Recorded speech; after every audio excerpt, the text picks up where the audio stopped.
Hi, this is Matt. Just before we start the show, I want to tell you about a free white paper that I've just published on AI and talent acquisition. We all know that AI is going to dramatically change recruiting, but what will that really look like? For example, imagine a future where AI can predict your company's future talent needs, build dynamic external and internal talent pools, craft personalised candidate experiences, and intelligently automate recruitment marketing.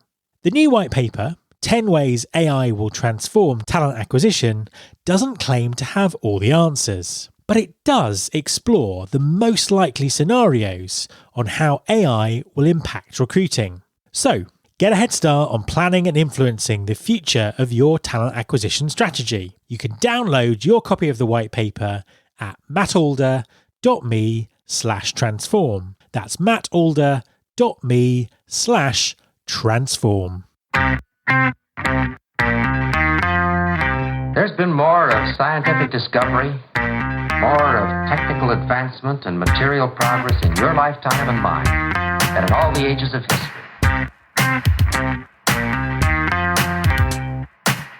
Hi there, welcome to episode 623 of Recruiting Future with me, Matt Alder. When we talk about employers becoming more inclusive, the focus is very often on big strategic thinking and a long process of organisational change. However, very often companies can make significant progress by taking small steps in important areas. The quality of the candidate experience is a critical first step in the overall inclusivity of an organisation. And all the recent data indicates that this is an area where quality has been dramatically deteriorating over the last 18 months. So, what practical and immediate steps can employers take to be more inclusive with their recruiting? My guest this week is Advita Patel from Comms Rebel. Advita is a communication and workforce culture strategist who helps organisations cultivate a culture of inclusion. In our conversation, she shares practical, pragmatic advice on how employers can build inclusive candidate experiences by improving the quality of their communication. Hi, Advita, and welcome to the podcast. Thank you, Matt. I'm excited to be here. Well, it's an absolute pleasure to have you on the show. Please, could you introduce yourself and tell everyone what you do? Yeah, of course. So my name is Advita Patel. I own a consultancy called Comms Rebel, which is all about positively disrupting workplace cultures to help people thrive in their workplace. I'm also the co-founder of A Leader Like Me, which is a global consultancy helping organizations transform their cultures as well, so their people can do good work. And I'm a co-founder of Carmage Rebels, which is a coaching retreat that we host twice a year. And we also have a membership to help people find clarity in their work. And then on top of all of that, I'm also president-elect for the Chartered Institute of Public Relations. And I'll be president next year in 2025. Now, that is a lot. that is a lot. That is a lot to take in. Give people a little bit more of a flavour of what some of that looks like. So, sort of talk us through like some of the projects you work on, or some of the things that Yeah, of course. So I started working within internal communication around 20 odd years ago, and that involved working in various different corporations, helping people communicate better with each other through various different strategies. And throughout that time, I started to recognize that a lot of organizations that I supported were trying to make change happen, but were doing the same things over and over again. So I think it was Einstein that said that quote that the sign of insanity is expect to see change, but doing the same thing. So in 2018, I decided that I wanted to do something a bit different. And I went on to a different organisation and worked on a merger and acquisition. As I was working in that organisation, I started to see gaps in how we communicated with each other in terms of the different types of people we have in our organisations. And that's when I got more involved in inclusive communication. And what does that mean when we talk about inclusive communication? Is about recognising that we're not one homogenous group. You know, we're all different people with different backgrounds and different experiences. And we all need to have an element of choice in how we receive and consume communication and information and how we interpret that. So I started to bring that into my practice as an internal communication professional. And I realized that we have to do some things that revolutionize how we communicate, which is where Comms Rebel came from. The rebel part was quite contentious at the time. I remember a few of my colleagues and friends saying to me, "Ooh, are you sure you want to call yourself the rebel?" People don't like that term. People may see you as a bit of a negative disruptor in an organization. And I was like, you know what we need, if we want to see things change and we want people to thrive, we want them to do good work, we need to revolutionize how we do it. And we need to go against status quo. And we need to ask those curious questions, and we need to question why we have certain processes and procedures. And I always saw a rebel in a very positive light in terms of that they are willing to stick their neck out to do something a bit different. They're willing to ask those questions, as I said. They will go against status quo. And not everyone has the confidence to do that. So my role is to kind of come in and as I said at the start, Matt, like positively disrupt and ask those curious questions about why we do certain things in organizations, all through, by the way, the employee experience life cycle, right? Because I think sometimes we forget that there is a life cycle that colleagues go through. And we focus all our energy sometimes in recruitment and then maybe a bit of retention, but then forget about all the other processes that we go through. So I kind of come in under the guise of like Comms Rebel and support organizations. A leader like me came actually when I asked somebody to be my mentor, Priya Bates, who's my co-founder for A Leader Like Me. And A Leader Like Me was based on our experiences as South Asian women working in an industry that there weren't many people who looked like us. So we were saying that what if you could see leaders like yourself? Would that make a difference in how you perform and behave in organizations? And that's where A Leader Like Me came from. Amazing stuff. And I can see your book in the background there, Building a Culture of Inclusivity.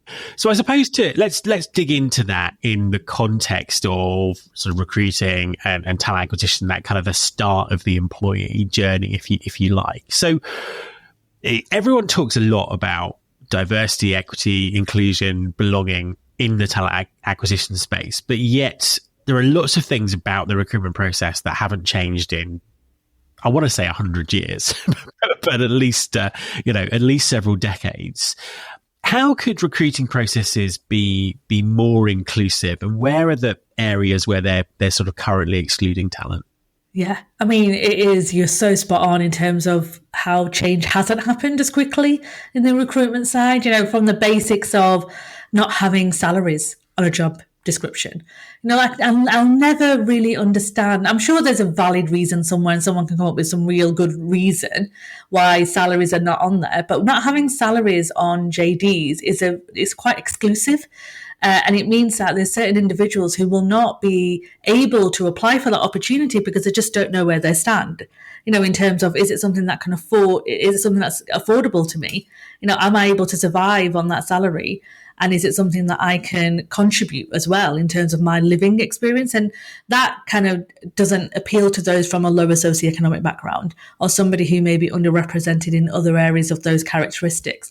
So that is a very tactical, basic thing that I still don't see many organizations do in terms of being very clear on what you're expecting that potential colleague in terms of their reward and what is it and bonus, right? Yeah. What's expected there.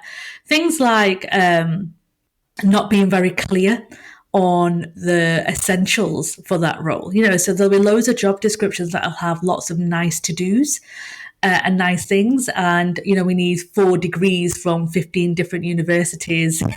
Yeah. And I'm always saying to recruitment managers that I work with, is that an essential? Is it an essential that somebody needs to have a degree or a master's or an MBA? Is that going to make a difference to the job? Or is it possible that you could recruit somebody who doesn't have a traditional route in the way they got their experience? And really think about that and question yourself in, why are we asking for degrees and MBAs when actually it's not needed for this role? And a lot of recruitment managers don't even think about it. They're like, oh yes, we probably don't need somebody who's got a degree. We could do with someone who's got more experience in XYZ to help us do this a bit better. And the thing with the recruitment side, Matt, is that a lot of it is just based on what we believe good looks like, based on the biases I think we've been surrounded by. And when you're listening to people who are from similar backgrounds, similar experiences, similar thought processes, you don't really recognize the gaps and the pitfalls in your recruitment policy, which is why I'm so encouraging of recruitment managers and talent acquisition folks to look outside of their circle. Yeah. And ask those curious questions and be a little bit more mindful about why they may be asking for certain essentials when it's not necessary for that job. And that's one of the things I would really ask people to think about. I think that's interesting as well, because sometimes when people talk about being more inclusive, it's suddenly seen as this massive project that's going to take years, cost loads of money, et cetera, et cetera. But what you've outlined there are some really simple steps that people could take straight away to instantly make things better. Yeah, micro steps, right? I am so about micro steps. Like, well, we live in a very complex world right now, and it's tough, it's challenging. We're still dealing with the fallout of the pandemic. There's lots of challenges for organizations. We're struggling to retain talent. We're struggling to recruit talent. We're struggling to keep the businesses afloat, really. We need to make things as simple as we possibly can in how we do these things. And I'm all about micro steps, right? Look at what you're doing today and be 1% better tomorrow and keep adding to that. You don't need to revolutionize the entire structure and recruitment policy and spend millions and millions of pounds, but start small. And over time, you'll start building confidence in what you're asking for and what you need. And that's my biggest advice to listeners is, look at where you are today, look at where your gaps are and what's missing, and then fix it by 1%. Yeah, no, 100%. I think that's great advice. Now, as you say, it's a very complicated, disruptive time at the moment. Lots of very strange things going on in the job market. So on the one hand, we're seeing skill shortages all over the place. On the other hand, we're seeing people struggling to, who've been made redundant, who've been laid off, struggling to, rejoin the workforce. As a comms professional, one of the things that is constantly kind of flagged up is that there is still so much poor communication in the recruitment process. I mean, what's the impact of that? And what do you think employers, but also individual recruiters, should be doing to fix it? Yeah. I mean, poor communication means that you're not going to get the high quality applications, right, that you need to come through into your kind of inbox or however you're doing that recruitment. And that's because you're trying to find somebody that covers a multitude of skills rather than actually thinking about what is it that we need, and not having clarity and not having concise messaging or not even explaining what that role is going to cause challenge. Now, I don't know about you, and I'm sure other people have experienced this, but when I see on LinkedIn, and you see those jobs appear on LinkedIn, they're never clear. They're not really asking you what it entails. They're not really describing the culture of the organization. They don't often talk about the values. They don't often talk about what the purpose is of that business. And you end up just kind of, mindlessly, I suppose, just getting folks just doing apply because it's quick, right? And that's great. The simple process is great, but not clarifying and not having clear explanations about what that job is and what that means, and not having clarity in terms of expectations, you are not going to attract the right quality or calibre of that candidate. And that is a fall in terms of comms and how you're communicating that job advert. And I can tell when something has been written by AI, which is fair, because I think that is a tool that we should adopt and adapt. I'm not saying we shouldn't, but we also need to be quite mindful about how AI becomes quite generalist in terms of what they're spouting out. So you have to be quite mindful about what you're asking it. And there's lots of recruitment organizations and recruitment teams using AI, and you can easily spot the symptoms, which makes the job application not very clear. Absolutely. So being concise and clear on what you're asking for. And that's a downside, because you're not going to attract that caliber. You're not going to attract the right kind of addition that you need for your culture. People are just going to miss miss what you're asking for because it's just sounds the same as everybody else's. So you need to kind of tap into that unique selling point. What does make you different from other organizations out there? What benefits are you going to be giving to folks when they do decide to contribute their career to your organization? What's your employee value proposition? What does that mean? What does that look like? How are you going to kind of, you do need to work a bit harder at that first stage to get the caliber. You will get, there's no doubt you'll get hundreds, if not thousands of applicants. I have no doubt about that. But are they the right caliber? And that's what you kind of need to think about. Absolutely. And what about communication through the recruitment process? Because that seems to be particularly problematic for people at the moment.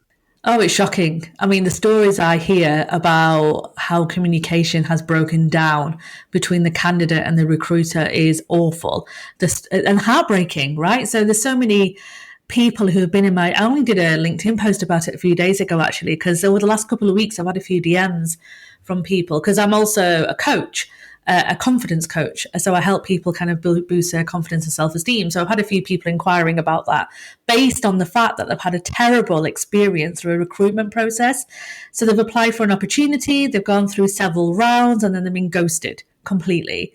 Or the feedback that they received from the recruiter has been really generic and not quite meaningful. Or they've applied for opportunities and given their heart and soul in the covering letter and not heard a thing at all from anybody about anything, and they've chased time and time again and there's been no response.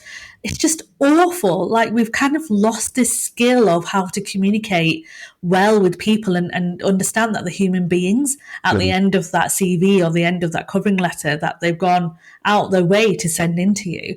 And I get it, I understand that when you get hundreds, if not thousands of applicants, it's really difficult to get back to every single person because of resourcing or whatever. But you need to put it into your process. You need to recognize that actually our reputation as an organization is at risk here. These people may come back in the future, and what are they going to be saying about us publicly? We've got these Glassdoor now, we've got LinkedIn, we've got X, we've got all sorts of social media platforms where people are now not fearful of calling out organizations for poor practices. And I know most of it's not down to maliciousness. Most of it is down to broken processes and broken comms. But you need to do a proper process and a bit of a standard operating procedure, to be honest, in terms of what happens the moment a candidate applies for an opportunity. What is their in my opinion, your employee experience starts then. Yeah, as soon as somebody applies, what experience do they have being part of our world, our organization, even if they're successful or not? How do we want them to feel? And how do we want them to talk about us if they are successful or not successful? And right now, it's absolutely horrific in terms of the experiences that candidates are going through when they're applying for opportunities. And all because recruitment teams are not having the decency to go back and explain the rationale about why. And it only takes, in my opinion, takes a couple of minutes. Hi, it's Matt, and we will be back to the interview very shortly. In several decades of working in this industry, I've never seen a time of greater disruption and change. And we really are still only at the beginning. With technology advancing as quickly as it is now, there's a tendency to believe that we have no control over the future. This is wrong. And I passionately believe that this is the precise time when we should be inventing the future. I want to see talent acquisition thrive. And I want recruiting to be transformational in getting everyone into the right job for them with the right skills at the right time. So I've built a course to help, and it's called Trend Spotting. Trend Spotting is an on-demand digital course that examines the forces driving change and assesses the emerging trends in talent acquisition. It also teaches a simple but robust model to help you understand, plan for, influence, and invent the future. Trend Spotting is for everyone in talent acquisition. It will help you future-proof your career, create future-focused talent acquisition strategies, and build your influence within your business. I've split Trend Spotting into 9 short lessons to easily fit into the flow of your busy day. The feedback from the TA leaders who've taken the course so far has been amazing. You can find out more by going to mattalder.me/course. That's mattalder.me/course. I think it's interesting as well because for pretty much ever since social media has been on the scene, we've talked about this reputational damage, people talking about bad experiences online. And I think in recruiting, up until very recently, up until the pandemic, it kind of wasn't happening. People weren't actually doing that. They were talking about it privately, but they weren't calling people out necessarily. And I think we can safely say that has all changed now. Yeah. And I think there's a few reasons for it. I think there's a generation coming into the workforce who have no issue with being vocal about the experience they're receiving. And I think that's shocked a few people. And we've seen the TikToks that people have filmed of them being laid off live and all that kind of stuff. So that's now a reality. But also I think everyone's kind of attitude to work and various things like that have changed since the pandemic anyway. So I think, we're definitely seeing much more of that. And people are not scared anymore, really. Yeah. Before you worried about your own reputation, right, as an individual. What if an organization's put off by me calling out a poor experience and they think that I'm just like this troublemaker who's coming into an organization? So you did keep it below the radar a bit, and you told maybe a couple of your mates, or you might have anonymously ranted about it somewhere on Reddit or something. Do you know what I mean? But you're so right, Matt. Like, the generation that's, the Gen Z generation, I suppose, coming in, are so much more confident in not allowing people to treat them in that way. And I'm not fearful really of speaking up. It's the digital natives, right? The way they communicate. And also, I'm not the biggest fan of generational theory because I think it does depend. But generally, you're learning from the Gen Zs in terms of nothing bad is going to happen if you do speak about your poor experiences. And even if it does, that's probably not an organization that you want to commit to. If they're going to judge you on that based on the horrific experience you've gone through, then maybe that organization is not somewhere where you're going to thrive. You probably don't want to work there anyway. So people are now getting a bit more confident. And the TikTok, I don't know how I've seen so many those live videos of people. Those videos where people are getting fired. And they're covertly filming. They're quite clever with it because they're not showing the face of the manager or anything. It's just there on the side, and you just see their reaction. What that do? So they're not breaking rules really. I mean, your organization can have all sorts of policies in place, but technically, legally, if you wanted to go down that route, you probably could take them, but who's going to? I would say they've just been fired, so they don't care. Like whatever, exactly. And I think this leads us nicely onto the next question, which was really about those expectations of work and the workplace and how they've changed. They were changing anyway, but pretty much they've changed significantly since the pandemic. How are you seeing employers react to this kind of new reality, and what do you think they could be doing better? I think there's a bit of a reckoning going on right now. I think employers are definitely realizing that before the pandemic, they could put a job advert out and they got a number of applications, they did an interview and whatnot, but people want more from their organizations now. They want flexibility, they want policies that that shows that the organization cares about them. They want their organizations to step into this kind of whole, the kind of social responsibility part.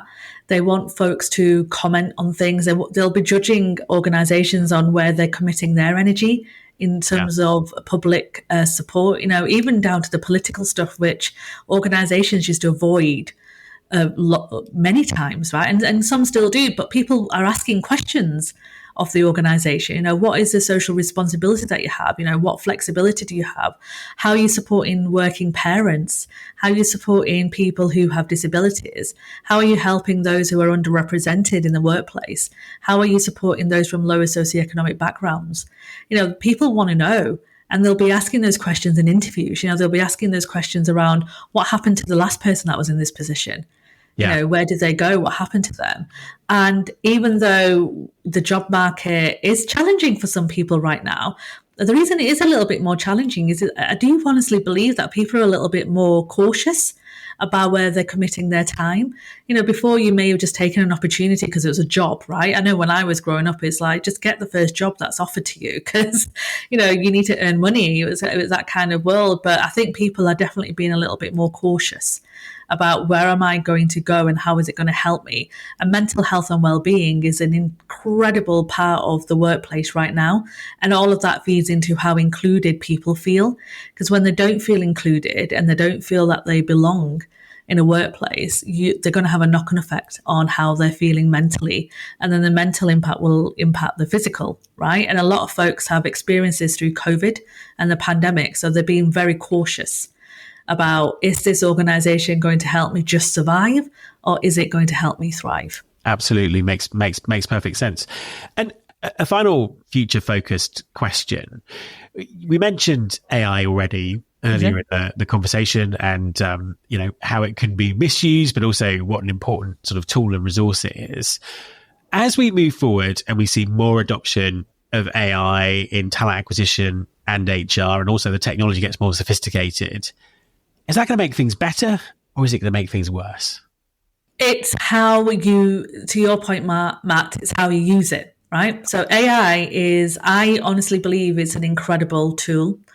And if you are inputting good quality information without bias, and you're aware of what bias looks like as well, and how it shows up, it can be incredible to help you kind of get rid of that human emotion and human bias that you may have when you're sifting CVs, for example. Because let's be honest, right? We all have bias. And if anyone says we don't, it's a lie. We all have it. We all have it. And when you are looking through CVs, or you're looking through covering letters, or you're watching, if you are one of those organizations that has multiple ways that people can apply. So lots of organizations now, to support those who are neurodivergent, do videos or audio, as well as covering letters and CVs. So they're giving people choice about how they apply. As a human being, you will have a certain element of bias. So whether that's the education route that they're taking, their background, even as down to what school they went to, what area they live in, what hobbies they have, you will find this kind of connection to that individual, which may unconsciously or consciously push that person forward because you felt this kind of connection with them. Now, AI can be a great tool in terms of removing that and looking at somebody anonymously in terms of, are they the right addition for our culture? And in order for that to happen well, you need to train it so it doesn't look at the biases, because obviously AI is based on what we've inputted as human beings, right? So if we're inputting bias ourselves, it's going to come out with bias, but we need to train it in the right way. So when we're making sure that the bias doesn't show up when it's doing the sifting for us, or if it's just looking through applications for us. But in order for that to happen, we need to be consciously aware of our own biases, because we need to be able to spot them on the AI system. So AI is going to, I do 100% believe, is going to change how we recruit, hopefully for the positive, if we do tune into the fact that there is bias existing within that system. And as individuals, we need to be aware of that. So initially, you may need to do a bit of a mystery kind of, sifting yourself to see if it is the bias, and keep training it. The more you train it and the more you work with it, the more it will get rid of those biases and be quite functional in terms of what you're asking it to do. But right now, I would say that we're just not there in understanding how the system can help us. And we're just accepting, I would say, the outputs it delivers without actually thinking, is this content it's sharing with me, or this output it's giving me, is it peppered in bias? And how do I make sure that next time I sift through it, it doesn't have that? But yeah, I do think that AI is going to revolutionize, again, how we recruit, how we retain, how we support our colleagues through the whole employee experience cycle, and what that looks like. And I'm also hopeful that it'll give people opportunities to belong and feel more included in an organization, because it's done, I suppose, tuned into the humanness side of it, but come up with, fair results, I would hope. Avita, thank you very much for talking to me. Thank you so much, Matt. My thanks to Avita. You can follow this podcast on Apple Podcasts, on Spotify, or via your podcasting app of choice. Please also subscribe to our YouTube channel by going to mattalder.tv. You can search all the past episodes at recruitingfuture.com. On that site, you can also subscribe to our newsletter, Recruiting Future Feast, and get the inside track about everything that's coming up on the show. Thanks very much for listening. I'll be back next time, and I hope you'll join me.